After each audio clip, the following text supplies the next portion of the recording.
नमस्कार, कृषि जागरण में आपका स्वागत है। मैं हूं अंजुल त्यागी। डेयरी फार्मिंग एक ऐसा व्यवसाय है जो किसानों को आर्थिक मजबूती देने के साथ साथ समाज को भी उनके स्वास्थ्य को मजबूती देता है। यानी अगर आपका पशु स्वस्थ है तो समाज भी कहीं ना कहीं स्वस्थ होता है, क्योंकि हम कहीं ना कहीं उनके दूध का सेवन करते हैं और उससे अपने आप को स्वस्थ बनाते हैं। लेकिन अगर डेयरी फार्मिंग में ही गड़बड़ हो जाए या आपके पशुओं को दिक्कत हो जाए, कोई कमी आ जाए या उन्हें हम कुछ गलत चीज खिलाने लगे तो इसका सीधा असर हमारे समाज पर पड़ेगा। लेकिन ऐसा होना नहीं चाहिए और इसी बात की चिंता की है ई फीड ने। ई फीड एक ऐसी कंपनी है जो डेयरी फार्मिंग करने वाले किसानों को सलाह देती है, उन्हें सहायता देती है एक हेल्दी और मजबूत डेयरी फार्मिंग के लिए। तो आज स्टूडियो में हमारे साथ मौजूद हैं ई फीड कंपनी के सीईओ कुमार रंजन जी, जिन्होंने समाज को स्वस्थ बनाने की ठान ली है। तो आइए करते हैं उनका स्वागत। रंजन जी, आपका स्वागत है कृषि जागरण में। Thank you so much. आपकी जो ये सोच है डेयरी फार्मिंग को मजबूती देना, स्वस्थ बनाना और किसानों को आर्थिक मजबूती देना, कहाँ से इसकी शुरुआत हुई? कौन सा ऐसा ख्याल था जिसने आपको प्रभावित किया? इसके बारे में थोड़ा बताएं और ये भी बताएं कि ई फीड का उद्देश्य क्या है। जी 2021 में जब पैंडेमिक था तो उस टाइम हम लोग कई सारे किसानों से बात कर रहे थे जो सेकंड जनरेशन किसान हैं, जो हमारे एज ग्रुप के हैं, और वो सब एक बात से बहुत व्याकुल थे कि उनके जो पूर्वजों ने जो भी खेती बाड़ी करी उससे उतना कभी इनकम नहीं आया जो कि वो एक प्रॉस्परस फार्मर, एक जो फार्मर की इनकम होनी चाहिए वो आ पाए। तो उन्हें एक उपाय चाहिए था जहाँ पे एक एग्रीकल्चर में ही कुछ ऐसा काम कर सके जिससे इनकम अच्छी आए। तो लोग ऑर्गेनिक की बात कर रहे थे, फ्रूट्स की बात कर रहे थे, फ्लावर्स की बात कर रहे थे और कई तरह के मेडिसिनल प्लांट्स की बात कर रहे थे। उसी में फिर एक वर्ग ऐसा था जो पशुपालन की बात कर रहे थे। मुर्गी पालन हो गया, फिर आपका मत्स्य पालन हो गया, जो एक अलाइड सर्विस में आता है और ये काफ़ी बड़ी इंडस्ट्री है। हम ऑलरेडी जानते हैं कि इंडिया डेयरी में आज नंबर 1 पे है पूरे विश्व में। तो उनका ये राय था कि क्या हम पशुपालन इस तरह कर सकते हैं कि वो प्रॉफिटेबल बिजनेस माना जाए। क्योंकि आज आप किसी भी किसान से पूछिए कि पशुपालन या डेयरी करना चाहिए, 90% टाइम लोग बोलेंगे नहीं करना चाहिए क्योंकि लॉस होता है। इस लॉस का कारण क्या था? लागत। हर किसान ने एक शब्द बोला जो है लागत। अगर आप लागत को सही नहीं कर पाते हैं, उसका कॉस्ट प्रॉपर नहीं कर पाते हैं और मोर इम्पोर्टेंटली उसका क्वालिटी अगर आप प्रॉपर नहीं कर पाते हैं तो आपका डेयरी फार्मिंग हमेशा लॉस में जाता है। तो यहाँ पे हमको एक पहला आइडिया आया कैसे हम किसानों के साथ काम कर सकते हैं। और ये वो किसान हैं जो हमको आज प्रोग्रेसिव किसान की तरह कह रहे हैं। ये किसान वो लोग हैं जो आज कुछ नया करने के रेडी हैं। ये वो किसान हैं जो आज कुछ बड़ा करना चाहते हैं। तो इनके साथ काम करने में हमने पहला स्टेप लिया और वहाँ से हमने एक पहली पहल शुरू करी कि कैसे हम डेयरी किसानों के लिए उनका इनपुट कॉस्ट कम कर सकते हैं ताकि उनका एक अच्छा आरओआई निकल के आए और साथ ही साथ गाय की जो हेल्थ है, जो पशु का सबसे जो इम्पोर्टेंट पार्ट है वो उसकी हेल्थ है, वो उसकी सही रहे ताकि आपके जो नेक्स्ट जो मिल्किंग साइकिल होती है वो भी और आपकी अच्छी रहे। तो ये हमने पहला एक स्टेप लिया जहाँ पे हमने एक एडवाइजरी बिल्ड करी किसानों के लिए। वो हमने एडवाइजरी स्मार्टफोन के थ्रू बिल्ड करी। अब हमने एक और चीज़ देखा कि पैंडेमिक के पहले स्मार्टफोन्स बहुत कम थे आपके गाँव खेतों में, और अभी पैंडेमिक के बाद वो ऑलमोस्ट डबल ट्रिपल हो गया था। तो अगर नंबर दूं तो ऑलमोस्ट करीब 5 मिलियन यूजर्स थे आपके, जो approximately I think 50 lakh users थे, और वो आप पैंडेमिक के बाद 75 लाख और आई थिंक 7.5 करोड़ के आसपास भी पहुंच गए थे। तो इतना राइज जब स्मार्टफोन में हुआ तो ये बात समझ में आ गई कि आज किसानों के पास एक टेक्नोलॉजी हाथ में है जिसको हम लोग यूज़ कर सकते हैं उनका एक भला करने के लिए। तो यहाँ से हम लोगों ने एक एडवाइजरी बिल्ड करी एक ऐप के माध्यम से, और उनको हम लोगों ने दिया कि आप इस ऐप के ज़रिए आपका जो भी पशु है, उसका जो भी ब्रीड है, वो क्या खाता है, कैसे खाता है, उसकी पूरी जानकारी आपको ऐप में मिलेगी और आप कभी भी हमसे कनेक्ट कर सकते हैं। तो हमने एक लाइन खोली उनके लिए जिसमें कि हमारे एक्सपर्ट्स हैं, हमारे डॉक्टर्स हैं, आप उन तक पहुँच सकते हैं और उनसे आप जानकारी ले सकते हैं कि कैसे अपने पशु को आपको स्वस्थ रखना है। तो इस जगह से हमारा एक अच्छा इंटरफेस बिल्ड हुआ, या फार्मर्स कह सकते हैं रिलेशनशिप बिल्ड हुआ, जिससे कि फार्मर्स को असली बेनिफिट दिखा। और यहाँ पे हमने कभी ये नहीं बोला कि आप ये प्रोडक्ट खरीदिए। हमने उनको पहले सही राय दी और आप यकीन नहीं मानेंगे कि एक छोटी सी राय जैसे सही और अच्छा पानी होना, दूध में हम सबको पता है कि 80% पानी होता है। अगर पशु ढंग से पानी नहीं पिएगा तो दूध आपका सही नहीं आएगा। तो अगर अच्छा क्वालिटी आप पानी दे पाते हैं तो भी कई लोगों को दूध में बढ़ोतरी दिखी। तो ये हमने सबसे अच्छा एक इंटरवेंशन क्रिएट किया फार्मर्स के लिए। तो सही जानकारी होना इंपॉर्टेंट है। उसके बाद क्या प्रोडक्ट्स यूज करने हैं ताकि आप अपना कॉस्ट ऑप्टिमाइज कर पाए। तो आपकी लागत उस हिसाब से कम रहेगी। किसानों को ये भी नहीं पता होता है कि दूध का साइकिल जो होता है, जब आपका बच्चा पैदा होता है गाय का, तो पहले 100 दिन में दूध सबसे ज़्यादा होता है और फिर दूध बायोलॉजिकली कम होता है। तो जब दूध कम होता है तो उस समय आप कॉस्ट कम कर सकते हैं, तो आपकी सेविंग बढ़ेगी। तो ये सब इन्फॉर्मेशन बिल्ड करके हम लोगों ने एक अच्छा फार्मर का बेस क्रिएट किया जिनको एक्चुअल में बेनिफिट हुआ। वहाँ से हम लोगों ने अपना स्टैंडिंग बिल्ड करी। तो ये हमारी स्टार्टिंग रही थी। तो सर अभी तक कितने किसान आपसे जुड़ चुके हैं जो इस पे ट्रस्ट कर रहे हैं और उनको बेनिफिट भी मिल रहा है? हम लोग इस टाइम उत्तर प्रदेश, बिहार, मध्य प्रदेश, महाराष्ट्र में काम कर रहे हैं। कुल मिला के करीब हमारे पास 1 लाख से ऊपर किसान हैं जो हमारे ऐप के माध्यम से जुड़े हुए हैं जी।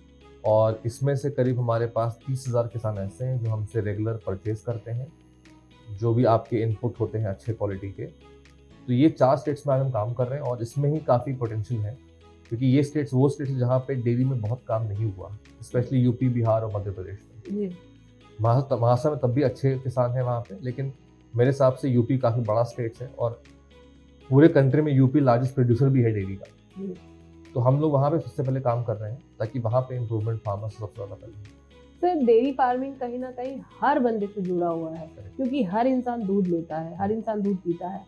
तो ये आपके माइंड में किस तरीके से आया कि हम जो दूध ले रहे हैं उसकी गुणवत्ता को कैसे सुधारा जाए और कैसे आप सुधार पा रहे हैं? क्योंकि अगर हम समझते हैं तो हम लोग पैकेट वाला दूध लेते हैं, लेकिन किस तरीके से हम लोग अवेयर हो कि हम समझ पाए कि हम जो दूध ले रहे हैं उसकी गुणवत्ता के क्या मापदंड है? तो ये जो सबसे बड़ा ख्याल था कि दूध एक ऐसा प्रोडक्ट है जो छोटे बच्चे जब से पैदा होता है तब से लेके हम लोग लास्ट एज तक हमेशा लेते हैं। दूध हम भले डायरेक्ट ना लें, बट हम किसी फॉर्म में लेते हैं उसको। इसकी क्वालिटी इम्पॉर्टेंट बहुत है क्योंकि ये आपके डायरेक्ट हेल्थ पे अफेक्ट डालती है। अब जब हमने शुरू किया काम इसमें, तो हमने अपनी एक लैब सेटअप करी जहाँ पे हमने बहुत सारे टेस्ट किए कि मिल्क की क्वालिटी क्या क्या होती है। आज किसान को सिर्फ फैट SNF के बेसिस पे उसको रेट मिलता है कि आपका दूध इतना रेट का लगेगा, लेकिन कुछ चीज़ें ऐसी होती हैं जो हम आज नहीं देखते हैं, जो कंपनी नहीं देखती है। For example somatic cell count बोलते हैं, जिसमें कि जब दूध निकालते हैं तो अक्सर कई सारे आपके बैक्टीरिया ऐसे होते हैं जो दूध में आते हैं, जो बहुत हार्मफुल होते हैं ह्यूमन कंजम्पशन के लिए। और उसके अलावा जब आप एनिमल्स को फीड करते हैं तो जो भी आप उनको पशु आहार दे रहे हैं या जो रॉ मटेरियल खिला रहे हैं, अक्सर उसमें कई प्रकार के फंगस होते हैं जो बॉडी में आते हैं, जिससे जो फंगस दूध में भी आ जाते हैं। और हर चीज़ को आप बॉयल करके नहीं निकाल सकते हैं।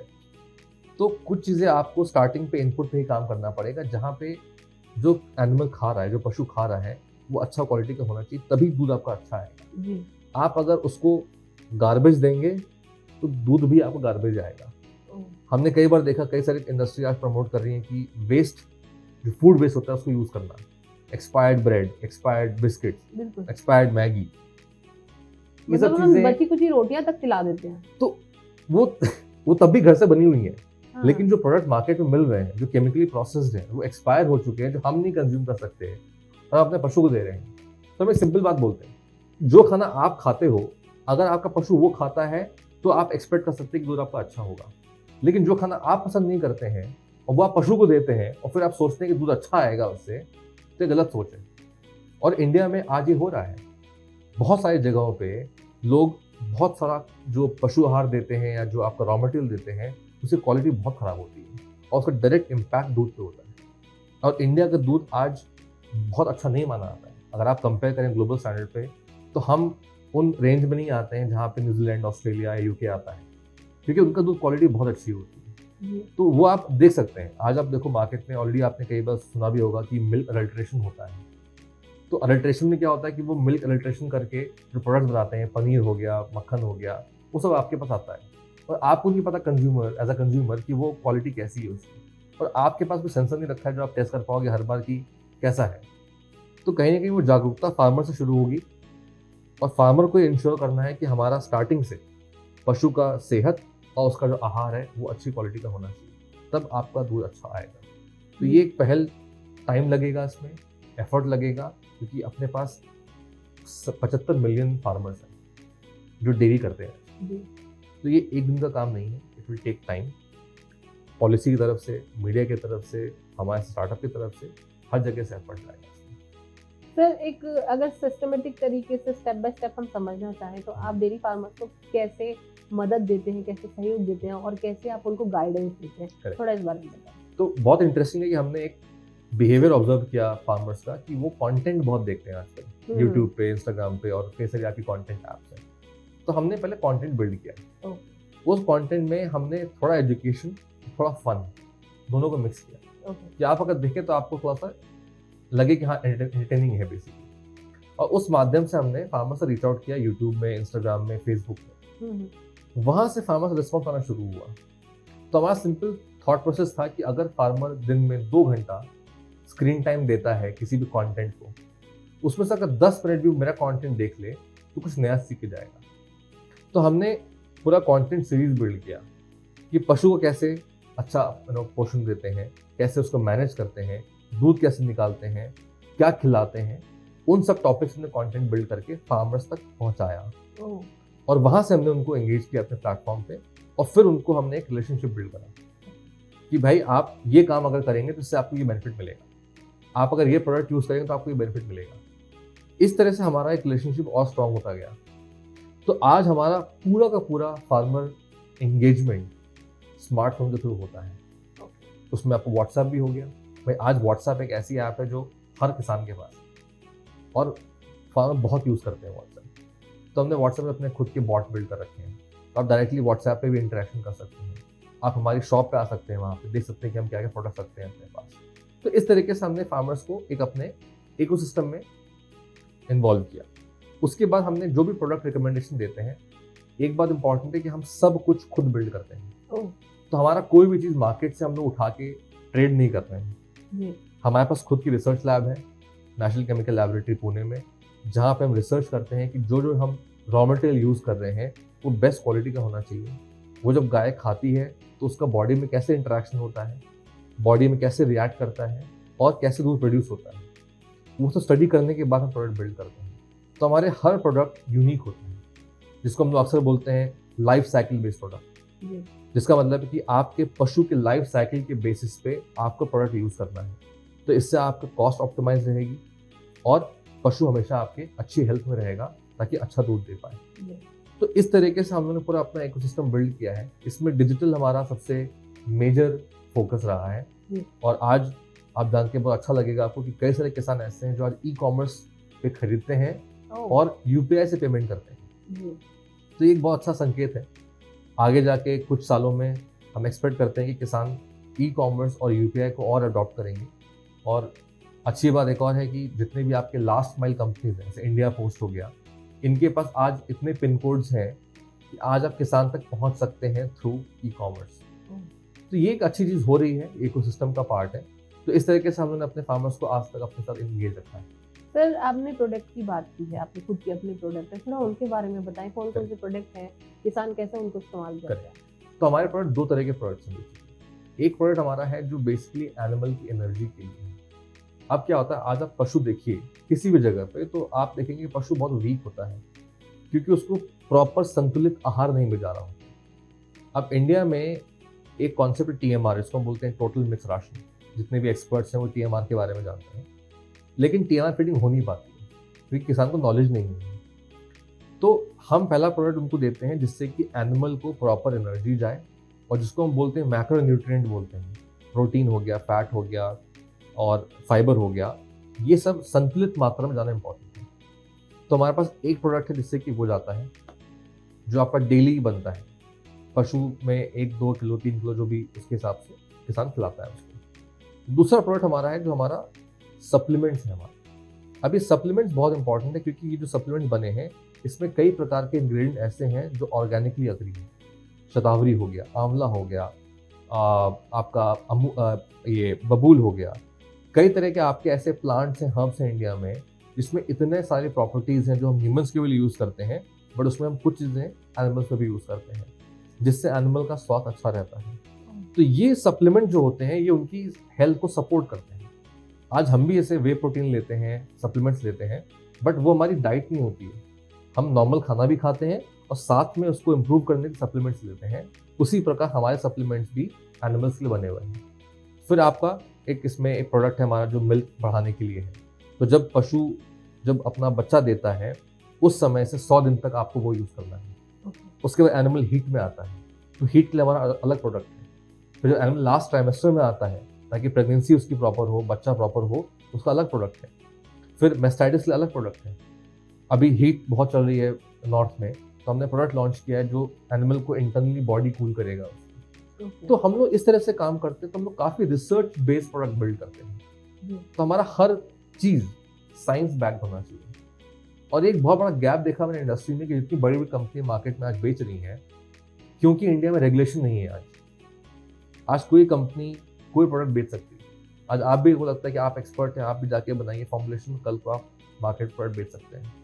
इसकी वजह से एक काफ़ी खराब इकोसिस्टम हो गया है। कोई बंदा भी कुछ भी बेच देता है, और फार्मर्स नॉलेज नहीं होती है, तो उन्हें पता नहीं करना क्या। तो यहाँ पे सबसे बड़ा इंटरवेंशन हम क्रिएट कर रहे हैं। ये तो कहा जा सकता है फार्मर्स को नॉलेज तो होती है, लेकिन उनको मिसगाइड कर दिया जाता है, बहुत ऐसा कह सकते हैं हम लोग। लेकिन सर ब्रीड्स बहुत सारी हैं हमारे इंडिया में फार्मर्स के पास में, तो क्या इस तरीके से कोई इनको सेग्रीगेट किया गया है कि किस ब्रीड के लिए कौन सा आहार बेस्ट होगा? हाँ, तो ये बहुत इंटरेस्टिंग है कि इंडिया में बहुत सारी ब्रीड्स हैं। हम लोग ऑलमोस्ट 35 ब्रीड्स के साथ काम कर रहे हैं अभी, और भी ब्रीड्स हैं मार्केट में जिनको भी हमको देखना है। हर ब्रीड का एक अलग फीडिंग होता है, हर ब्रीड का एक अलग मिल्किंग होता है, हर ब्रीड बहुत यूनिक है। तो हम एक चीज़ को सब पे नहीं अप्लाई कर सकते, और यही होता है आज इंडिया में। एक पर्टिकुलर डाइट प्लान किसी ने बनाया एक HF गाय के लिए, और वो सब को यूज़ कर रहा है सब प्रकार के ब्रीड्स के लिए, वो गलत है। वहाँ पे हम अपना एडवाइजरी बिल्ड करते हैं कि आपका पशु कौन सा है। तो आज आप अगर हमारी ऐप देखेंगे, ऐप में पहला सवाल यही पूछते हैं कि आपका ब्रीड कौन सा है। उस ब्रीड के बाद फिर डेटा कलेक्ट करते हैं कि वो आप क्या खिला रहे हैं उसको। हर ब्रीड की रिक्वायरमेंट अलग होती है, उसके हिसाब से आपको हम देते हैं एडवाइजरी कि भाई इस ब्रीड के लिए आप क्या यूज़ करिए, कितना पोर्शन यूज़ करिए, कब कब खिलाइए, कैसे मैनेज करिए। ये सब ब्रीड स्पेसिफिक होता है। तो अभी जो हम प्रोडक्ट बना रहे हैं आज, वो आपका HF जर्सी के लिए है, और बहुत जल्दी हम लोग अभी काम कर रहे हैं इंडिजिनस ब्रीड पे, जो हमारी देसी गाय है। हम लोग मे भी इस साल कुछ 2-3 प्रोडक्ट्स लॉन्च करेंगे जो देसी गाय के लिए होगा। तो सर ये जो ब्रीड्स पर आपने काम किया है और इतनी सारी गायों का आपने डेटा इकट्ठा किया है, थोड़ा सा ये जानना चाहेंगे कि हमारे देश में कौन सी गाय सक्सेसफुली आज तक भी किसानों को दूध देती रही है और उनका व्यवसाय बढ़ाती रही है, थोड़ा इसके बारे में बताएं। ठीक है, तो आई थिंक सबसे जो पॉपुलर आज गाय है वो हर जगह HF है, और दूसरी जर्सी है। ये सब 2 ब्रीड क्यों पॉपुलर है? बिकॉज ये ब्रीड्स आपके वाइट रेवोल्यूशन में बाहर से आई थी, और जेनेटिकली मॉडिफाइड ब्रीड्स हैं, तो ये किसी भी देसी गाय से ज़्यादा दूध दे सकती हैं। लेकिन इन पे कॉस्ट तो बढ़ेगी। हाँ बिल्कुल, तो वो खाती भी उस हिसाब से ज़्यादा है, तो उसकी खाने के लिए आपकी कॉस्ट बढ़ेगी। तो होता क्या है कि ये एनिमल्स अगर प्रॉपरली नहीं रखे जाएंगे, प्रॉपरली नहीं मैनेज करे जाए, तो यही प्रॉब्लम होती है। वो उतना ही खाएंगे बट दूध नहीं दे पाएंगे, बिकॉज उनका जो गट है, उनका जो स्टमक है, वो प्रॉपर नहीं है, और वो जो खा रहे हैं वो उतना प्रॉपर नहीं है पोषण के तत्व। तो ये सबसे बड़ा चैलेंज आता है कि किसान देख के एक ट्रेंड समझ के एक जर्सी गाय, एक HF गाय ले आता है, बट उसको प्रॉपरली मैनेज नहीं कर पाता है, इसलिए उसकी लागत बढ़ जाती है और आउटपुट नहीं आता। दूसरा जो सबसे पॉपुलर ब्रीड अब इस टाइम जा रही है, वो एक बफलो ब्रीड, मतलब बफलो कैटेगरी हो गई। उसमें क्या है कि आज क्योंकि किसानों को लगता है कि जो भी उनको इंसेंटिव मिलता है उनको, भाई बफलो में फ़ैट ज़्यादा होता है नेचुरली, तो उनको फ़ैट के बेसिस पे रेट मिलता है सरकार से, जिस भी डेयरी में जाते देते हैं। तो उनको लगता है कि अगर गाय में कम फैट है तो it's better to take buffalo, तो बफलो प्रेफर करते हैं। इसलिए आप देखोगे कि लास्ट 5 सालों में ना बफलो की पॉपुलेशन बहुत बढ़ गई है इंडिया में। तो ये एक बहुत बड़ा फैक्टर है जहाँ पे किसानों को प्रॉपर नॉलेज ना होने की वजह से वो सिलेक्शन ऑफ ब्रीड प्रॉपर नहीं कर पाते। दूसरा क्या होता है, किसी के पास आज प्योर ब्रीड है आपको नहीं पता, क्योंकि जब इंसेमिनेशन करते हैं डॉक्टर आके तो किसान को कोई जानकारी नहीं होती कि सीमेन किसका है, उसका बैकग्राउंड क्या है, कहाँ से लेके आ रहे हैं सीमेन, और जो निकलता है ब्रीड उनको नहीं पता कि वो किस क्रॉस है, कि प्योर है, कि क्या है। तो इस प्रकार से इशू बहुत होता है कि फिर वो उनकी फीडिंग मैनेज नहीं हो पाती है और अल्टीमेटली उनको लगता है कि लॉस हो रहा है, तो वो कुछ टाइम बाद करके उसको बंद कर देते हैं। तो ये ब्रीड का जानना बहुत इंपॉर्टेंट है। हम लोग इसलिए और काम कर रहे हैं कि कैसे हम लोग और डेटा कलेक्ट करके, ब्लड टेस्ट करके, ह्यूमन सैंपल निकाल के या कोई भी टेस्ट करके उनका ब्रीड आइडेंटिफाई कर पाए। जेनेटिक टेस्ट हम कर सकते हैं, बट जेनेटिक सैम्पलिंग बहुत महंगी होती है, तो इतना सेंस नहीं बनता करने का। तो वो एक चैलेंज रहता है, लेकिन हम कोशिश करते हैं कि उसको एक प्रकार सॉल्व किया जाए, उस पर हम लोग काम करते रहते हैं।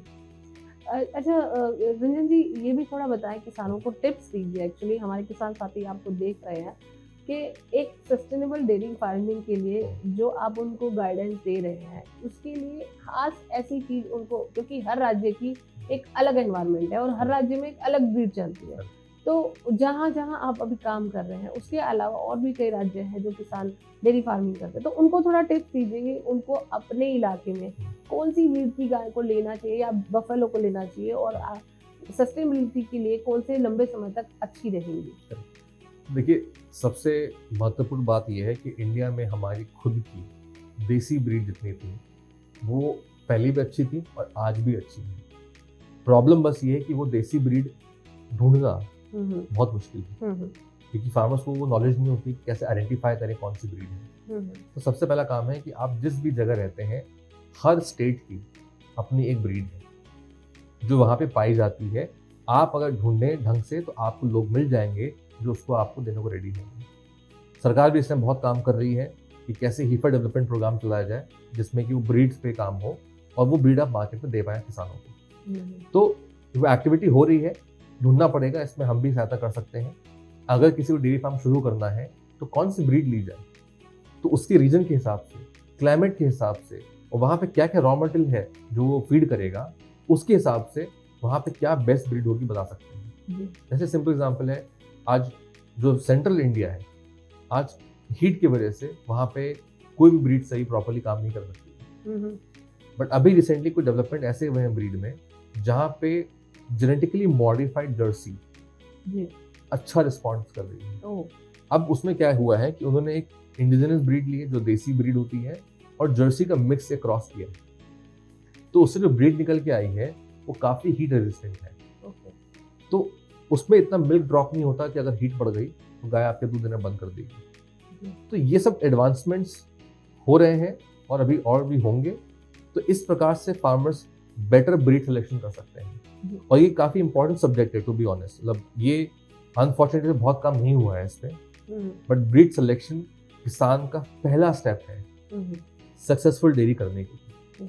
अगर आप ब्रीड अच्छी ले पाते हैं तो आपका 50% काम वही हो गया। तो क्या आपकी ऐप में इस तरह का डेटा दिया जा गया है किसानों को कि वो स्टेट वाइज देख सकें आंकड़ों को कि कहाँ पर कौन सी ब्रीड ज्यादा अच्छे से चल रही है या चल सकती है? तो ये काम थोड़ा करना आज के टाइम मुश्किल है, क्योंकि किसानों को खुद नहीं पता कि आज कौन सी ब्रीड चल रही है। मेरे को या हमारी टीम को बहुत टाइम और रिसोर्स स्पेंड करना पड़ेगा आइडेंटिफाई करने के लिए कौन सी ब्रीड कहाँ चलती है। हाँ, एक जनरल एस्पेक्ट दे सकते हैं कि भाई राजस्थान में आप गिर यूज करिए, महाराष्ट्र में साहिवाल यूज करिए, यूपी में आप पर्टिकुलर ब्रीड यूज करिए। तो एक जनरल स्टेटमेंट बन सकता है, लेकिन वो कितना अप्रोप्रिएट, कितना एक्यूरेट होगा वो कहना मुश्किल है आज, क्योंकि एक और रीजन है ना, क्योंकि बदल रही है जलवायु डे बाय डे। आप देखिए कि अभी इस बार इतना टेम्परेचर हाई हो गया, इस चक्कर में बहुत सारी चीजें आपकी बिगड़ गई हैं। इंडिया में वैसे ग्रीन फॉडर नहीं है। सबसे बड़ा चैलेंज आज डेयरी फार्मर्स के लिए है फॉडर अवेलेबिलिटी। तो आप अच्छी ब्रीड भी लेके आ गए तो खाएगा क्या? तो अल्टीमेटली ये सब जो इम्पोर्टेंट डिसीजन मेकिंग है, फार्मर्स को इसमें हेल्प करना और एजुकेट करना कैसे करना है, सबसे इम्पोर्टेंट पार्ट है। वो काम हम सबसे ज़्यादा करते हैं। तो हमारा काफ़ी इन्वेस्टमेंट लास्ट 1.5-2 साल में गया है कि कैसे एक अच्छी एडवाइजरी बिल्ड की जाए, जिससे फार्मर समझ पाए कि कौन सी ब्रीड लेनी है, क्या खिलाना है, कैसे खिलाना है, और कैसे अपना ROI बेस्ट से बेस्ट करना है। जी, तो कुमार रंजन जी ने हमें बहुत ही गहराई से ये सारी जानकारी दी कि डेयरी फार्मिंग की जो नींव होती है वो है आपका पशु, और आपका पशु अगर स्वस्थ रहेगा तो आपका डेयरी फार्म भी स्वस्थ रहेगा और साथ ही साथ हमारा समाज भी स्वस्थ रहेगा। तो इन तीनों को एक साथ लेकर चलने के लिए ई फीड ये कदम उठा रही है और अपने ऐप के माध्यम से किसानों को जागरूक कर रही है, उनको बता रही है किस तरीके से फीड करना चाहिए, किस तरीके से अपने पशुओं का स्वास्थ्य बनाए रखना चाहिए और कौन कौन सी ब्रीड आपको लेनी चाहिए जिससे कि आपका डेयरी फार्म सस्टेनेबल रहे और सक्सेसफुल रहे। तो आज कृषि जागरण में डेयरी फार्मर्स के लिए हम लेकर आए थे खास एपिसोड। उम्मीद है आपको ये पसंद आया होगा, और सबसे पहले जो कि खास है कि हमारे चैनल को सब्सक्राइब करना ना भूलें और बेल आइकन जरूर दबाइएगा ताकि अगले एपिसोड की नोटिफिकेशन आपको मिलती रहे। तो कृषि जागरण में रंजन जी का हम धन्यवाद करते हैं, उन्होंने हमें इतनी जानकारी दी। तो धन्यवाद आपका। दीजिए विदा, तब तक के लिए नमस्कार।